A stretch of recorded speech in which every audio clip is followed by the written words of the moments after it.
with the biggest story of the day, and that is the news that DeWanna Bonner is no longer with the Indiana Fever. It was reported last night that DeWanna Bonner had no intentions on returning to the Indiana Fever, and then the news broke today that the Indiana Fever had indeed. Okay, this is wild. In a shocking act of pure treachery that absolutely rocked the WNBA, Dana Bonner just up and left Caitlin Clark in the Indiana Fever. But here's the kicker, her super ambitious strategy to force her way onto a different squad completely blew up in her face. Now, the entire league has basically blacklisted her. Her reputation is in absolute ruins and she's lost a fortune. This is the insane tale of how in just a few short weeks, a revered veteran completely wrecked her own legacy and the immediate karma that followed. She said, "I want to sincerely thank the Indiana Fever for the opportunity to be part of the Fever franchise. Despite our shared goals and excitement heading into the season, I felt the fit did not work out, and I appreciate the organization's willingness to grant my request to move on, particularly at this point in my career. I wish the Fever great success as they continue to build around this dynamic group." The initial press release breaking the news was so sanitized and corporate until the Indiana Fever announced that Dana Bonner's request for a contract divorce had been approved. In her formal statement, Bonner briefly mentioned that she felt the fit did not work out despite similar aims, graciously thanking the organization for the opportunity and wishing the young team well. At first glance, you might think it looked like a totally cordial professional separation, but trust me, there was a much darker and way more turbulent story hidden just beneath that calm exterior. If another team claims her off the waivers, she gets her full salary. She gets her full salary if another team claims her off the waivers. Because behind those carefully chosen remarks, a respected veteran was actually deliberately abandoning her team in the middle of the season, throwing a locker room that desperately needed stability into absolute chaos. Let's be clear, this wasn't some minor fit problem. This was a team full of young, naive players who looked to her for guidance, purposefully left to deal with the immense, suffocating public attention surrounding Caitlin Clark all by themselves. It was a brutal move. I think it makes DeWanna Bonner look really, really bad. It makes DB look really, really bad. And it's the fact that she has told all other teams, other than the Mercury, don't sign her.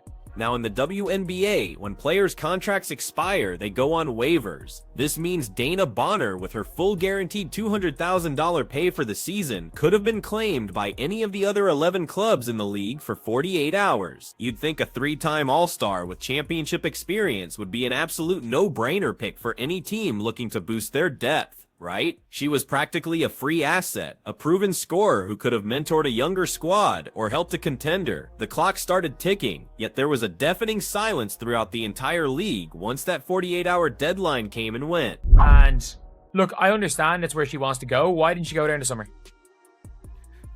We know why, because she couldn't have got her max contract. And by the way, people are like, oh, they can give her the minimum. No, they can't. The Phoenix Mercury can give her a prorated $80,000 salary for the rest of the year.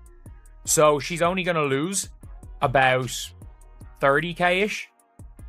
I think she's only going to lose, she's going to lose about 40, 50K.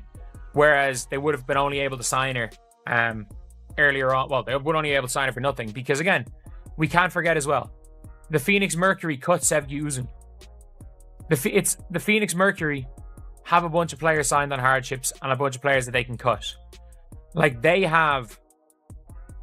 literally cap space magicked up. And as soon as cap space magics up for the India or for the Phoenix Mercury, every single franchise in the WNBA looked at the situation and decided she simply wasn't worth the bother, even if it meant giving up nothing. Not a single team filed a claim, and any impression that this was a cordial breakup was instantly shattered. This was a massive red flag, revealing just how poisonous her departure truly was. A league-wide rejection. Then, as the waiver process concluded, the truly startling explanation for the league's silence started to surface from behind the scenes. According to reports, Bonner was planning a blatant power move. She was aggressively contacting other clubs and warning them not to claim her off waivers. Insiders say attempting to manipulate the entire system to force her way specifically to the Phoenix Mercury. This kind of move is audacious, even for superstars in their prime, and they still face harsh criticism for trying to force trades out of unfavorable situations. But here's the crazy part. This was a 36-year-old player, clearly nearing the end of her career, acting like a league MVP. Despite being on a legally binding contract, she was behaving like a free agent, demanding to pick and choose her next team. She wanted to have her cake and eat it too, leave her current position, and maintain total control over her next employment. However, there was a fatal flaw in her master plan that would reveal the sheer idiocy of her gamble and turn her ideal vacation spot into a possible nightmare. According to reports, the Phoenix Mercury, the very team she'd alienated the rest of the league to join, were actually reluctant to sign her. Sources say Phoenix front office management was genuinely worried about bringing in a player who had just shown a startling propensity to bail on her team when things got tough. With a youthful, hungry group of players who had fully committed to their system and were actually outperforming the Mercury, they were developing good team rapport. Why would they risk upsetting that delicate ecosystem for a veteran who had just demonstrated she couldn't be relied upon in times of crisis? Bonner had left Indiana believing Phoenix would be a safe landing, only to discover the far shore wasn't nearly as hospitable as she'd conceitedly thought. And get this, in addition to harming her reputation, this astounding blunder had a huge financial cost. Dana Bonner automatically forfeited the remaining $200,000 of her guaranteed contract with the Indiana Fever by passing waivers unclaimed. When she finally and unavoidably did sign a prorated veteran minimum contract with Phoenix for the rest of the season, she would make about $80,000 from that agreement. The tragic reality is revealed by simple math. She willingly turned down more than one. This was not a wise business move, because she believed her own hype and imagined she could dictate terms to the entire league. She suffered a severe financial wound that she caused herself, losing a six-figure sum because of her hubris and botched power move. It was a disastrous error that, in the view of league executives and supporters, made her appear utterly self-centered and horribly foolish. But the harm extended beyond her reputation and bank account. Caitlin Clark, the person who most needed her veteran presence, was experiencing the true human fallout. In early practices and preseason games after joining the Fever, Bonner was publicly positioned as the seasoned, knowledgeable leader who would guide the rookie sensation through the unheard-of turbulence of her maiden professional season. Clearly eager to play with her, Clark went above and beyond to establish rapport and pick up tips from the veteran player. But instead of offering that advice, Bonner demonstrated to her and the rest of the young roster that you can simply give up and go when the going gets rough. It was an outright act of professional desertion.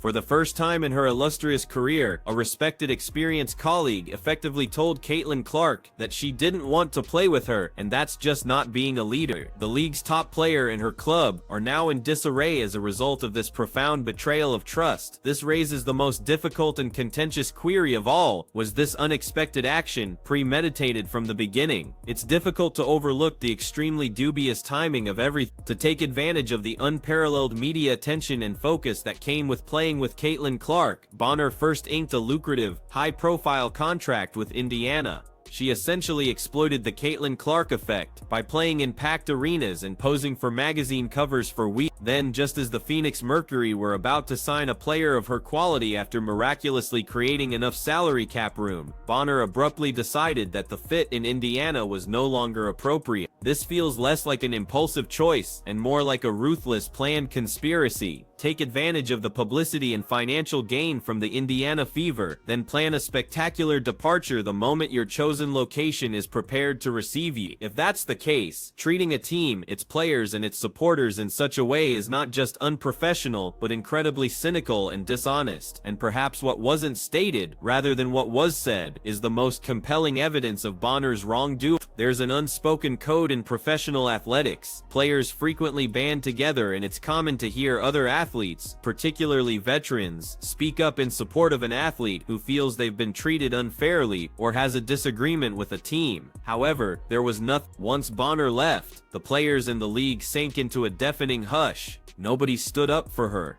Nobody agreed with her choice. This complete lack of assistance speaks volumes. The fact that her peers and other union members did not view this as a morally upright stance in favor of player empowerment is evident from this. They recognized it for what it was, a self-centered behavior that betrayed her teammates' confidence and the sport's professionalism. Even people who are well aware of the demands of the game couldn't find an excuse for her leaving her squad, as seen by the hushed condemnation. In addition to the personal turmoil, Bonner's behavior has put the WNBA as a whole in peril. Her mid-season exit creates a disastrous precedent that jeopardizes the integrity of player contracts themselves. What's to stop other disgruntled players from quitting their teams and manipulating their way to a new one if a respected veteran can do it with little to no instant repercussions from the league? This could have a cascading effect, enabling players to back out of agreements anytime they're unhappy, transforming contracts into pointless recommendation. For small market clubs like Indiana, who depend on contracts to assemble steady lineups and are unable to match the glitz of larger cities, this is particularly detrimental. It sends a terrible message about the stability of the WNBA to have one of its veterans act in such an unprofessional manner during a time when the league is expanding rapidly and vying for public acceptance. It conveys the idea of a league where mayhem could break out at any time, which may turn off both spectators and possible investors.